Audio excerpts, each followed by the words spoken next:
Canada PR Race 2025. Only 2,750 spots.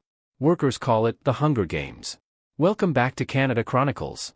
Today we're breaking down a race that's stressing out thousands of workers across Canada. The 2025 Caregiver Immigration Pilot. With only 2,750 permanent residency spots available and everything riding on who clicks first, many are comparing it to a digital survival game. But this isn't just about paperwork. It's about people whose futures depend on seconds. And here's what's even more important. The system behind it might be about to change. Later in this video, we'll unpack the growing national conversation about replacing speed-based immigration with something fairer, smarter, and more permanent. So make sure to stay tuned until the end. Because if you care about Canada's future workforce, this shift could impact thousands more in the years ahead. Subscribe now, hit that notification bell, and don't miss any of our deep dives into the most important updates in Canadian immigration. Let's get started. The problem. PR access reduced to speed. Tension is growing among Canada's home care and child care workers as the federal government reopens its permanent residency pilot for caregivers. But this isn't your typical application process. With just 2,750 spots per stream and a first-come, first-served intake system, thousands of qualified applicants are bracing for a stressful, high-stakes rush. Many are calling it the Hunger Games. Not as a joke, but as a blunt reflection of the urgency and fear involved. When the portal opens, it's a race. A slow internet connection, a technical glitch, or even a momentary hesitation could shut someone out of permanent residency. After years of working in Canada, that pressure is more than frustrating. It's overwhelming. Why this program matters. This federal pilot targets two groups. Home child care providers and home support workers. These roles are critical across Canada, especially with the country's aging population and ongoing labor shortages in health-related sectors. Each stream accepts a maximum of 2,750 applications. Once those spots are filled, the program closes for the year. There's no waiting list, no second chance, and no exceptions for those who qualify but didn't submit fast enough. For workers with soon-to-expire permits or whose families depend on their status, this creates deep uncertainty. Eased requirements, but more competition. This year's intake is more accessible than previous years. Immigration, Refugees and Citizenship Canada lowered the eligibility bar in 2025, now requiring just 6 months of recent relevant work experience or training. Language requirements were also reduced. Foreign work experience is accepted, and applicants must have a valid job offer. On paper, this should be great news. But with the same limited number of spots and far more people qualifying, it's created a surge in demand that the system isn't built to handle. Instead of rewarding experience or commitment, the program has become a test of speed. There is no point system. There is no ranking. Only a timestamp. And for many, that feels like a system that rewards internet access over caregiving skill. The tech divide. The first-come, first-served model assumes equal digital access. But that's far from reality. Some applicants live in areas with poor internet coverage. Others rely on outdated computers or mobile devices that crash mid-upload. Even in major cities, the digital rush creates technical problems that can cost someone their chance at PR. Worse, scammers have entered the picture. Unauthorized consultants are offering to submit applications for a fee, often making fake promises of early access or guaranteed success. These scams target the most desperate applicants, and in many cases, people lose both their opportunity and their savings. Community groups like the Migrant Workers Alliance for Change have been offering on-the-ground help. In Toronto and other urban centers, they're creating submission support spaces with fast internet, printing stations, and tech help.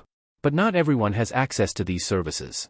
In smaller towns and rural regions, caregivers are often on their own. The human cost. These aren't just numbers or policy gaps. These are people. Caregivers applying under this pilot have already invested years of their lives into supporting Canadian families. They've cared for children, helped aging seniors, and kept households functioning, often during the toughest times of the pandemic. Many of them are working multiple jobs, supporting relatives abroad, and raising children, all while navigating an immigration system that moves faster than they can click. For someone like Ginger Marie Lastimosa, a home support worker in Scarborough, the stakes are personal. A trained nurse from the Philippines, she's been in Canada since 2022 and says she feels like she belongs here. She's built a life, gained experience, and contributed to her community. But unless she gets her application submitted within minutes of the portal opening, her path to permanent residency may be blocked for another year. Multiply that by thousands of workers and you start to see the emotional and economic toll this system takes. Why the system feels broken. At its core, this program is supposed to help Canada meet labor shortages, especially in sectors like healthcare, elder care, and family support services. But when a caregiver with 5 years of experience and fluent English can lose out to someone with half the qualifications, simply because of internet speed, it sends the wrong message. Many immigration consultants and lawyers say this is a flawed way to run something so important. If the goal is to retain qualified workers, there needs to be a better system than a digital lottery based on speed. And once someone gains permanent residency, there is no requirement to remain in caregiving. That's Canadian labor law. But critics argue that if the program is meant to fill these roles, it should at least prioritize applicants committed to staying in them. Public outcry and community response. Public frustration is growing. Advocates, applicants, and immigration professionals are raising alarms. Not just about fairness, but about the long-term impact on the caregiving sector. At the community level, organizations are stepping up. In addition to internet access and submission support, they're educating workers on how to avoid scams and prepare their documents properly. But the grassroots can only go so far. Real change will have to come from policy. Thanks for staying with us this far. We appreciate your time and hope you're finding this information valuable. Let's now talk about something that could change everything. And it's a conversation gaining momentum across the country. Is Canada about to overhaul how PR pilots work? Calls for reform are growing louder. Experts, workers, and even provincial leaders are pushing for a smarter, fairer system. One that doesn't reduce life-changing decisions to a digital click race. One proposal is a points-based PR stream for caregivers.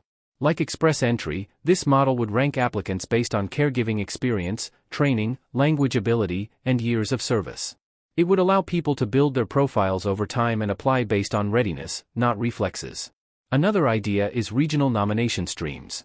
Provinces and territories facing severe caregiver shortages, particularly in rural or aging communities, could be given power to select qualified applicants directly.